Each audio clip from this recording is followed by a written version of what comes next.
Bismillahirrahmanirrahim. Assalamualaikum warahmatullahi wabarakatuh. Semangat pagi, tetap semangat belajar ya. Untuk pertemuan kali ini, materi pokoknya mengenai konfigurasi elektron berdasarkan teori mekanika kuantum. Adapun tujuannya yaitu menentukan konfigurasi elektron dan diagram orbital beberapa unsur. Nah, kita ingat kembali materi sebelumnya, yaitu mengenai model atom Bohr. Di sini ada inti atom ya, lalu di sini ada elektron yang ada di dalam lintasan. Lalu mengenai bilangan kuantum, di mana kita ketahui bilangan kuantum itu ada 4, bilangan kuantum utama atau N, bilangan kuantum azimut atau L, lalu bilangan kuantum magnetik atau M, lalu bilangan kuantum atau spin. Nah, bilangan kuantum ini akan kita terapkan ke dalam materi pertemuan kali ini. Nah, konfigurasi sekarang dasarnya dari teori atom mekanika kuantum, di mana di sini di sekitar inti atom ditemukan elektron dalam bentuk awan elektron, yaitu di sini daerah dengan peluang terbesar untuk menemukan elektron atau orbital. Nah, dari sini maka di dalam satu kulit, misalnya kemarin kulit K, L, M, N. Nah, di dalam satu kulit K tersusun dari subkulit-subkulit, lalu dalam satu subkulit tersusun dari orbital-orbital, dan dalam satu orbital menampung maksimal adalah 2 elektron. Nah, di sini ada beberapa aturan penting dalam penentuan konfigurasi elektron mekanika kuantum, yaitu yang pertama harus dapat memahami aturan Auk-Bau, lalu kaidahan, lalu asas larangan Pauli, dan aturan penuh dan setengah penuh. Nah, yang pertama aturan Auk-Bau. Menurut Auk-Bau bahwa pengisian elektron dalam suatu atom berusaha untuk menempati subkulit-subkulit rendah terlebih dahulu ya. Subkulit rendah yang berenergi rendah terlebih dahulu, baru ke tingkat energi yang lebih tinggi. Nah, berikut adalah diagramnya. Nah, ini adalah kulit K, di mana kemarin kita tahu menurut atom Bohr bahwa di kulit K itu ada 2 elektron. Nah, di kulit K itu diisi oleh 1 S2. Subkulit 1S2 ini ya. Lalu di L, nah di L ada 8 elektron. Nah, di dalam 8 elektron itu terdiri dari 2S2 dan 2P6.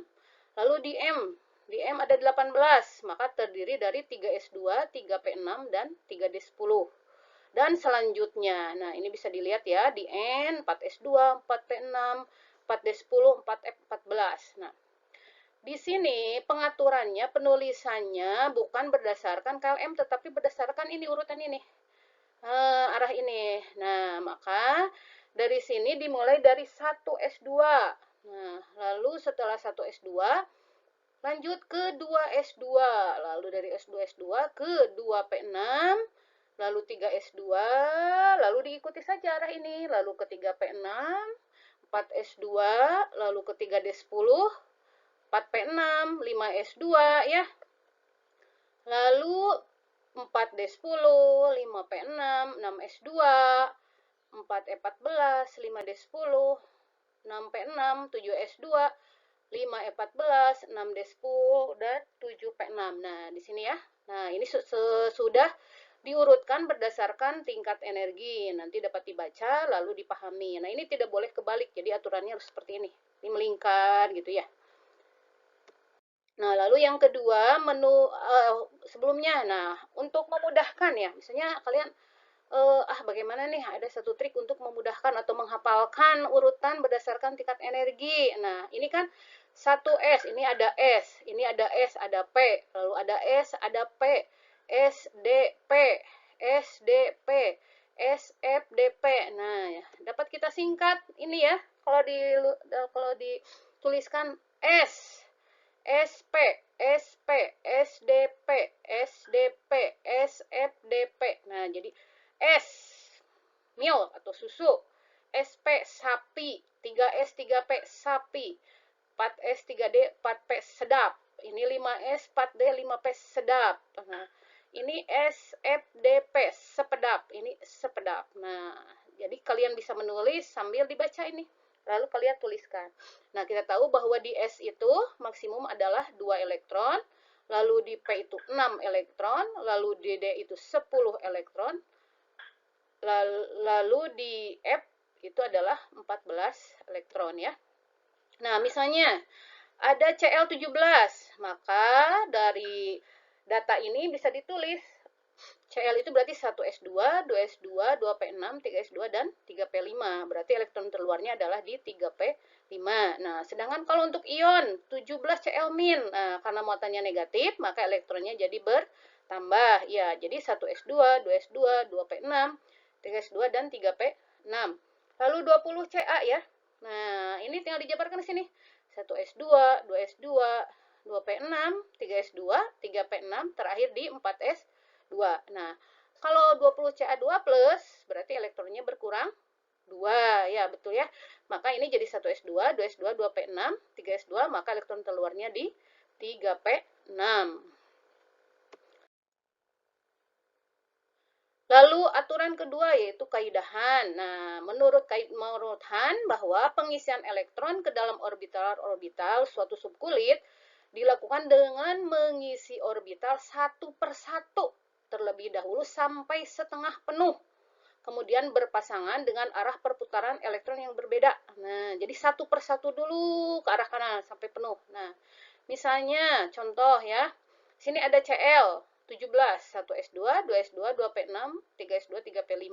Nah, jadi bagaimana pengisiannya? Nah, S kan, ini kotaknya 1, ini 2s2 kotaknya 1, lalu 2p6 kotaknya 3, px, py, pz, 3s2 kotaknya 1, 3p5, px, py, pz kotaknya 3. Nah, ini berarti tinggal kita tuliskan arah perputaran elektronnya. Yang ini, 1s2 berarti ke atas dulu, lalu ke bawah. 2s2 ke atas, ke bawah. Nah, 2p6 berarti yang arah jarum jam dulu ke atas diisi. 1, 2, 3. Nah, dipenuhin dulu, baru mulai ke kotak lagi yang pertama ke arah bawah. 1, 2, 3. Nah, ini yang 3p5. Nah, 3p5 berarti diisi dulu ke kanan. 1, 2, 3 ya. Kalau sudah 3, baru pindah lagi ke px. Itu arah ke bawah. Lalu PY arah ke bawah. Sehingga di sini berakhir di PY arah ke bawah. Nah, sehingga 3P5 ini kalau dihubungkan dengan bilangan kuantum, maka N-nya adalah 3, L-nya adalah P atau 1, lalu M-nya, nah ini karena posisinya di PY, maka di P itu di tengah, maka nilainya adalah 0. Nah, lalu S-nya ini arahnya ke bawah, maka S-nya adalah negatif setengah. Ya. Lalu selanjutnya asas larangan Pauli. Nah, yang pertama elektron tidak boleh memiliki 4 bilangan kuantum yang sama. Tidak boleh ya. Karena nanti lintasannya berarti gimana? Ya, kan lintasannya harus berbeda-beda. Karena nilai Z-nya yang berbeda-beda. Jika elektron memiliki ketiga bilangan kuantum yang sama, maka elektron tersebut tidak boleh berada dalam orbital yang sama pada waktu bersamaan. Misalnya Ns10 dengan 12Mg2+. Nah, elektronnya kan nanti akan sama ya, yaitu 10. Nah, berarti konfigurasinya sama. Maka apabila berada pada posisi lintasan, maka dia harus pada waktu yang berbeda. Lalu satu orbital hanya dapat dihuni maksimum 2 elektron dengan arah spin yang berlawanan, yaitu searah jarum jam dan berlawanan arah jarum jam. Nah, ini 1s2, 2he. Nah, jadi dibacanya bukan 1s kuadrat, tapi 1s2. Nah, jadi arahnya di sini ya, poin yang ketiga harus berlawanan satu ke atas, satu ke bawah. Nah, yang ini berarti salah ya. Ini yang dua-duanya ke atas, berarti ini dia salah. Selanjutnya aturan penuh dan setengah penuh. Nah, penuh itu berarti terpenuhi semuanya. Nah, berarti kalau S dia ada 2 terpenuhi. Kalau P dia ada 6 terpenuhi ya. Nah, di sini ada 24Cr. Nah, dari konfigurasinya ternyata terakhir diperoleh 3D4. Nah, kalau 3D4 berarti arahnya 1, 2, 3, 4. Berarti dia tidak memenuhi aturan penuh, juga tidak memenuhi aturan setengah penuh. Nah, berarti dia tidak stabil. Nah, supaya stabil, maka karena elektron sebelumnya penuh, yang 4s2, maka di sini nanti yang 4s2, satu pindah ke sini, yang ke 3d4. Nah, satu elektron pada 4s2 pindah ke orbital 3d yang kosong. Sehingga konfigurasinya yang betul adalah ini. 4s1, 3d5. Nah, ini 4s1, 3d5. Nah, jadi ini terpenuhi, maka dia aturannya setengah penuh ya. Nah, misalnya Nah, ini bisa aturannya ya, harus selalu ditulis, diingat, ini aturan Aufbau. Nah, ini bisa kalian kerjakan, C6, 10Ne, 17Cl, Ca20, dan 29Cu. Nah, ini nanti hasilnya akan seperti ini. C6, 1S2, 2S2, 2P2. 10Ne, 1S2, 2S2, 2P6. 17Cl, 1S2, 2S2, 2P6, 3S2, dan 3P5, 20Ca. Nah, ini yang 29Cu. Nah, nanti terakhir itu di 4S2 dan 3D9. Nah, 9 kan itu tidak memenuhi kaidah penuh atau setengah penuh ya. Maka nanti akan ada loncatan dari S. Maka jadi 4S1 dan 3D10. Nah, ini dapat nanti kalian kerjakan dulu ya sebelum melihat hasilnya.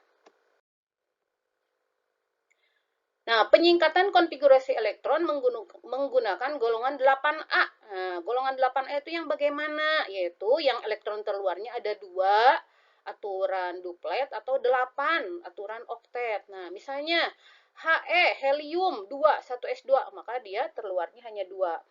NS10, nah ini 28, nah 1S2, 2S2, 2P6. Nah, lalu 18AR, 1S2, 2S2, 2P6, 3S2, 3P6, atau secara bor 288. Nah, dan selanjutnya. Nah, ini berada di akhiran yang sama ya.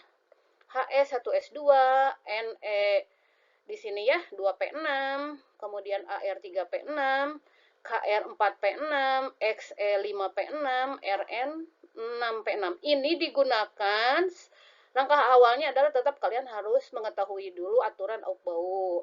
Lalu sesudah paham cara penulisan dan konfigurasinya ternyata panjang, nah dapat digunakan dengan mempersingkat menggunakan konfigurasi yang ada di dalam gas mulia. Nah, misalnya seperti ini.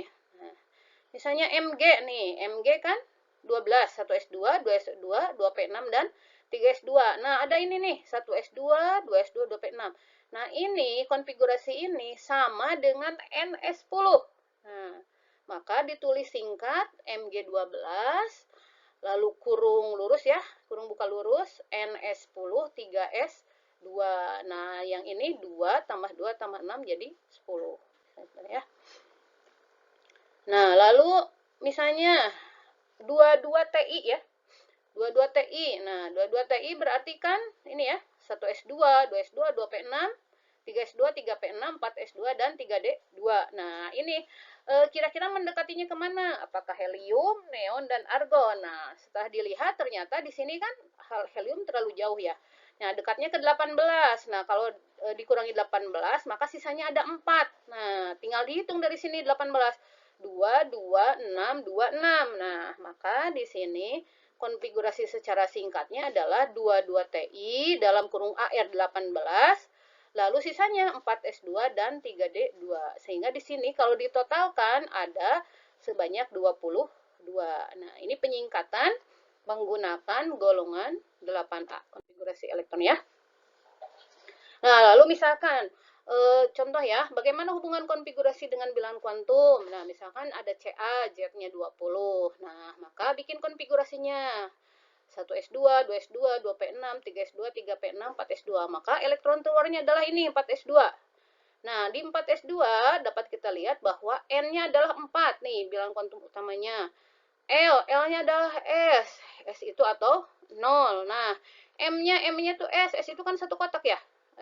Berarti dia 0. S-nya 2, berarti arah ke atas, arah ke bawah. Nah, berakhirnya di arah ke bawah, sehingga nilai S-nya adalah negatif 1/2, seperti itu. Nah, ini adalah penerapan bilangan kuantum apabila dihubungkan dengan konfigurasi elektron menurut teori atom mekanika kuantum. Nah, sekian untuk pertemuan kali ini. Semoga bermanfaat. Kalian bisa membaca lagi, memahami. Untuk menutup pertemuan kali ini, Ibu ucapkan terima kasih. Wabillahi taufiq wal hidayah. Wassalamualaikum warahmatullahi wabarakatuh.